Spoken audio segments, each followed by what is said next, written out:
Hello everyone and welcome. Today I'm doing a review on the Latrax Alias quadcopter made by Traxxas. It cost $150 ready to fly. I bought mine from the local hobby shop. You can also get it from Tower Hobbies and a lot of other places. So this is it. It has 3 flight modes. The first mode being stability mode, where the angle of flight is only goes about that far, about 35-degree angle, something like that, and it won't go that fast. And when you let go of the controls, it will self-level, and it's really good for beginners that way to learn their orientations and things like that. The second flight mode is fast mode, which is the mode that most people are going to fly in. You can get a little bit more aggressive with it, more of an angle, and that's where you can do the automatic tricks with a push of a button. It'll do flips in all directions, even diagonals, and it'll even spin, and you can keep one orientation it'll spin 5 times, and you can control it with just one orientation. And I think that's alright. I don't really use it much. The third flight mode is manual mode, and that's the mode that I fly in the most because you have total control over it. It would be almost the equivalent of flying a 4-channel fixed pitch helicopter.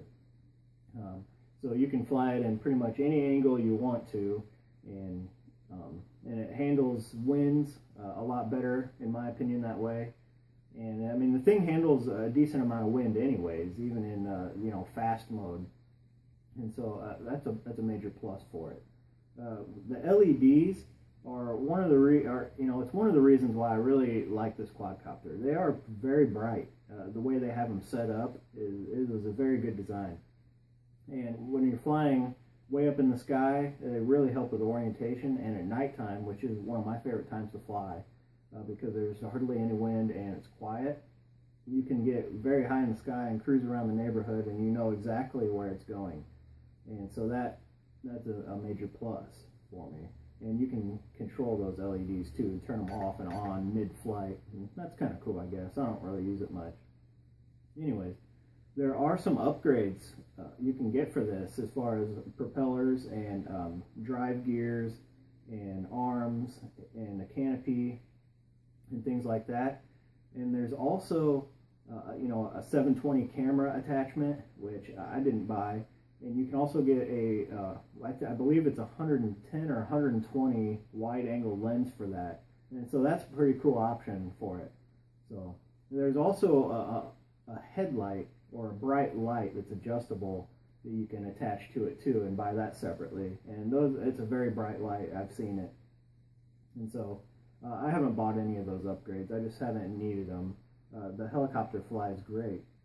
One of the other, maybe more important upgrades you can do would be to get new motors. And you can either buy stock ones, whatever, but there's a place called Micro Motor Warehouse that sells what they're called Dark Force Insane Edition. And I've seen videos of those motors. You might want to check that out if you're considering buying this. And eventually you'll need to swap out motors. That's just the nature of brush motors.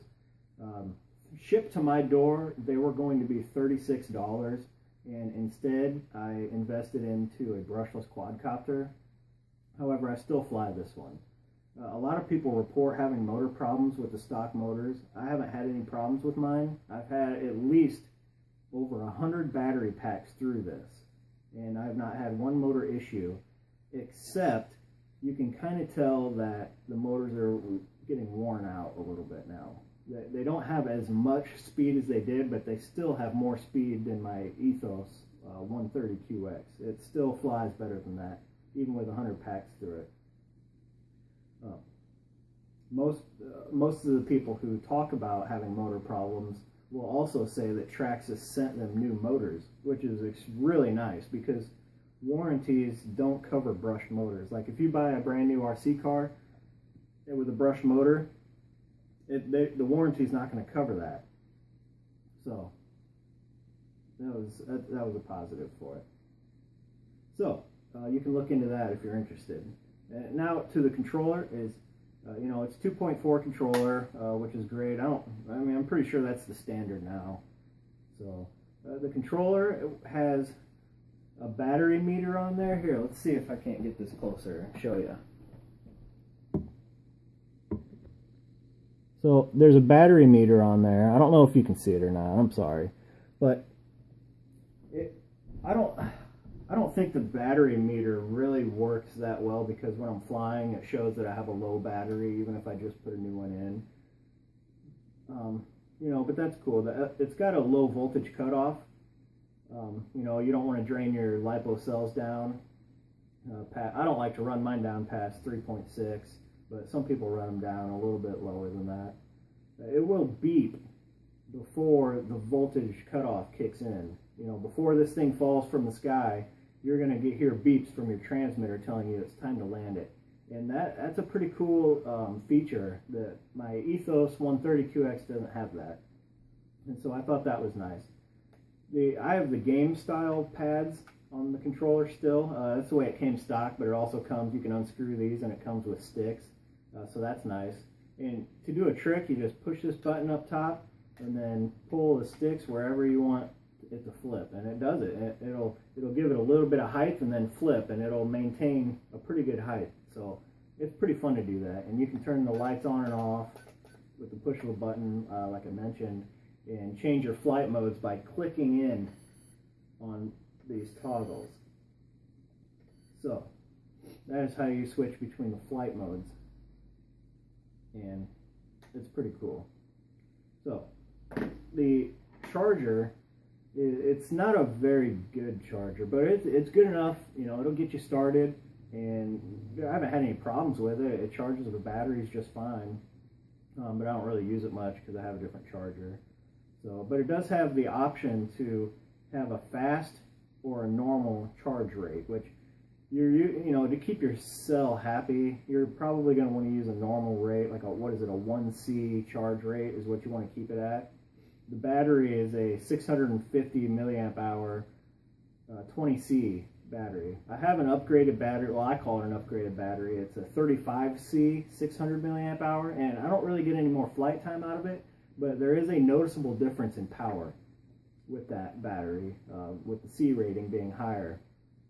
And so it punches out pretty quick with that. It's very easy to fly.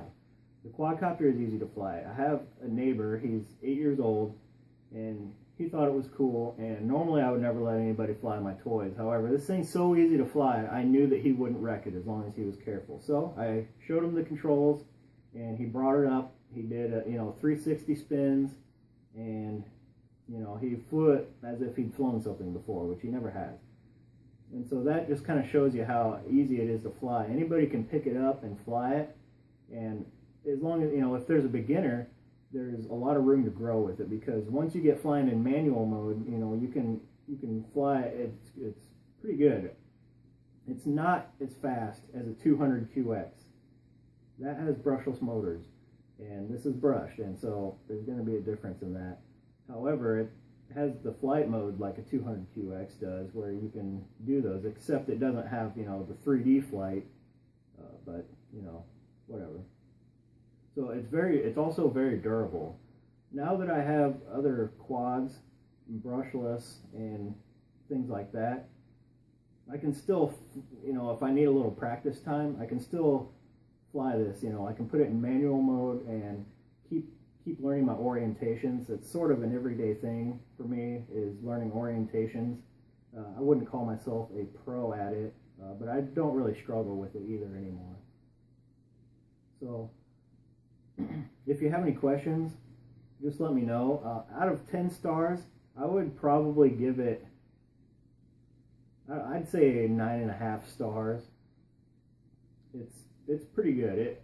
I just wish there was a brushless upgrade for it. However, those dark edition motors, or the insane edition, whatever they're called, they add a lot of speed to it, and maybe a shorter battery life, but it turns it into a lot faster of a quad. So, all right, well, let's fly it. All right.